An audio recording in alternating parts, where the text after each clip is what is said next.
Round up horror में आप सभी का स्वागत है। मैं ऋषि ले आया हूँ आत्मा का सामना पार्ट 2, जिसे सुनकर आपकी नींदें उड़ जाएंगी। कृपया आपसे निवेदन है, इस वीडियो को अकेले में ना सुने। तो चलिए, डर की दुनिया में आप सभी का स्वागत है। बढ़ते हैं कहानी की तरफ। तो अब तक आपने सुना, मनोज देर रात तक पार्टी से लौटता है, जिसे मोड़ तक प्रताप छोड़ देता है। वहां से आगे सुनसान और वीरान पड़ता है। मनोज के कमरे तक मनोज को आवाज सुनाई देती है, पायल, चूड़ी और हंसने की। वह जल्दी से कमरे को ताला खोलता है तो लाइट नहीं होती। वह मोमबत्ती जलाता है तो एक लड़की उसके बिस्तर पे घूंघट करके बैठी है। अब आगे मनोज को कुछ समझ नहीं आया। बंद दरवाजे से ये लड़की मेरे बिस्तर पर कैसे पहुंची? हालांकि हुई हिम्मत कर मनोज ने पूछा, आप कौन हैं और अंदर कैसे आई? झट से घूंघट उठा। वह बोली, हमको बंद दरवाजे नहीं रोक पाते। मनोज ने देखा, भला की खूबसूरत लड़की, वो बड़ी बड़ी आंखें सम्मोहन से भरी। वह बिना पलक झपकाए देख रहा था, जैसे कोई सुधा न पा रही हो उसको। खनकती आवाज के बिस्तर से उठी हुई वह बोली, हमारा नाम है नैना। आज से 20 साल पहले इसी मकान के नीचे वाले पोर्शन में हम रहते थे, हमारे माता पिता और हमारे छोटे भाई के साथ। तब यह जगह वीरान नहीं था। मनोज उसके सम्मोहन में अपनी सुध बुध खो बैठा था। मंत्रमुग्ध सा खड़ा हो नैना ने आई उसको बैठने का इशारा किया। मनोज यंत्र चलित सा बिस्तर पर बैठ गया। फिर वो बोली, जब मैं पैदा हुई थी तो मेरी बड़ी बड़ी आंखें देखकर मेरी माँ, मेरे पिता ने कहा, देखो इसकी आंखें बिल्कुल अमिया की फांकों सी बड़ी है। पिता ने भी हामी मिलाई और प्यार से मेरा नाम नैना रख दिया। कोई 2 साल बाद मेरा भाई भी हो गया। हम बड़े हो रहे थे, खर्चे भी बढ़ रहे थे। स्कूल की फीस, हमारी आए दिन नई नई चीजों की मांगे। अब पैसों की तंगी होने लगी थी। माता पिता ने सोचा, ऊपर वाले कमरे की किसी किराया रख लेते हैं, कुछ मदद हो जाएगी। मनोज हामी भरे बिना उसकी कहानी सुन रहा था। वह बोली, अक्सर किराए पर पढ़ने वाले लड़के ही आते थे, इस कमरे में पढ़ाई पूरी होते चले जाते थे। नैना बोली, अब मैंने भी जवानी में कदम रख दिया था।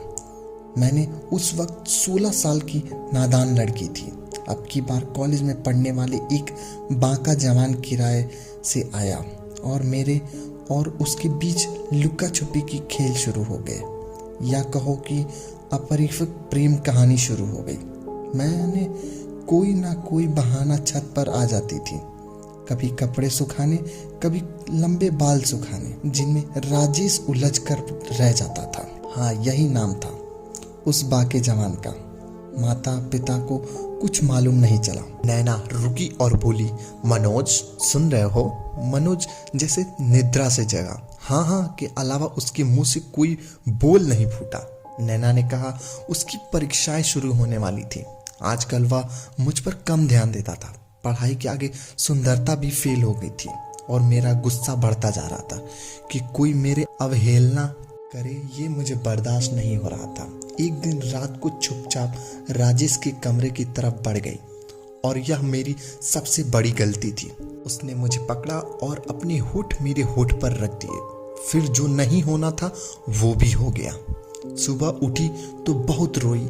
ये क्या कर दिया मैंने? राजेश ने समझाया, मैं परीक्षा खत्म होते ही गांव जाऊंगा और अपनी तुम्हारी शादी की बात सेहरा बांध कर ले जाऊंगा। नैना ने बड़ी बड़ी आंखें यह कहते हुए भर आई थी कि जैसा कि होता आया है, पक्षी उड़ चुका था। मैं नादान राजेश से संग दुल्हन बनी शादी की सपने देखने लगी। वक्त गुजरता गया पर वह नहीं आया। उसका कुछ सामान कमरे में छूट गया था। एक दिन उसका दोस्त उसे लेने आया तो मैंने राजेश के बारे में पूछा तो उसने कहा, तुम्हें नहीं पता, उसकी शादी हो चुकी है। इतना सुनते ही मेरे होश उड़ गए। मेरे सारे सपने कांच की तरह चूर चूर हो गए। मनोज ने देखा, उसके सुंदर गालों में आंसू लुढ़कने लगे। नैना बोली, बस अब आगे सहना मेरे बर्दाश्त के बाहर था, क्योंकि मैंने उसे सच्चे हृदय से प्यार किया था। तब बस मैं एक खतरनाक फैसला ले ली कि अब मुझे जीना ही नहीं है, और मौका तलाशने लगी। एक दिन माता पिता भाई फंक्शन के लिए गए थे। मैं बहाने बाहर रुक गई थी। घर पर नादान उम्र में फैसला भी नादान ही होते हैं। घर में केरोसिन रखा था। मैंने घर में मेन गेट बंद किया, फिर रसोई का गेट बंद करके तेल अपने ऊपर छिड़क कर आग लगा ली। आग तो लगती, लेकिन जब मेरे शरीर ऊंची ऊंची लपटों पर घिर गया तो उसकी तड़पन से जो शरीर पे तड़पन हुई, वो जलन आज तक भी महसूस करती हूँ। मनोज की रूह कांप गई थी उसकी कहानी सुनकर, पर आगे जानना चाहता था। उसके मुंह से निकला, फिर वह अड़हास करती हुई फिर बोली, बस फिर क्या था। इतना कहते ही वातावरण भयावह होने लगा। बाहर आंधी तूफान आने लगा। नैना की पीठ मनोज की तरफ थी। वह बोली, बदनामी के डर से माता पिता ने मकान बेचकर भाई को लेकर सदा के लिए चले गए। अब मैं यहाँ रहती हूँ। और नैना जोर जोर से हंसने लगी।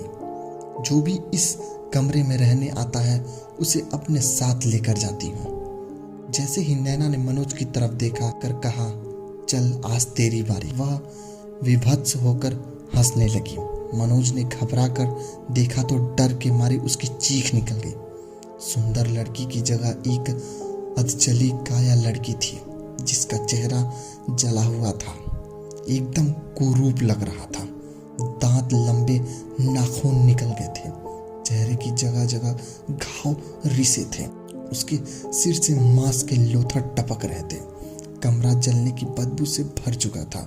नैना मनोज की तरफ अट्टहास कर बढ़ रही थी। मुझे चलना ही होगा, इस कमरे में रहने वाले को नहीं छोड़ूंगी।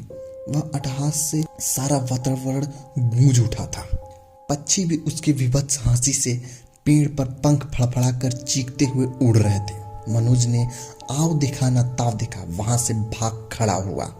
जैसे ही बाहर पहुंचा, नैना ने वहां पर और इशारा करती हुई उल्टी उल्टी चलती हुई अपनी ओर बुला रही थी, और मनोज किसी चुंबक की तरह खींचा चला जा रहा था। पूरी छत को पार कर नैना शून्य खड़ी होकर मनोज की ओर इशारा कर रही थी कि अचानक छत के मुंडेर से टकराकर वो बेहोश हो गया।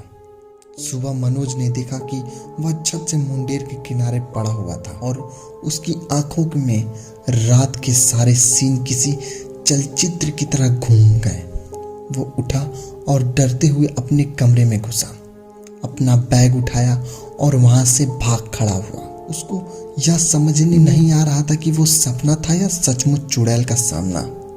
सचमुच चुड़ैल थी तो उसे जिंदा कैसे छोड़ दिया।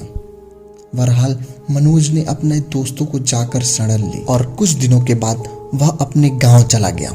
और गांव में जाने के बाद अपने माता पिता को सारी घटी घटनाएं के बारे में बात बताई।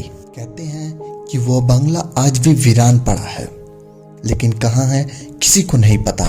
तो चलिए मिलते हैं एक और सच्ची घटना में। तब तक के लिए धन्यवाद। अगर आपको वीडियो अच्छी लगी हो तो वीडियो को लाइक करिए और चैनल को सब्सक्राइब करिए, ताकि हमारी आने वाली वीडियो सबसे पहले आप तक पहुंचे। धन्यवाद।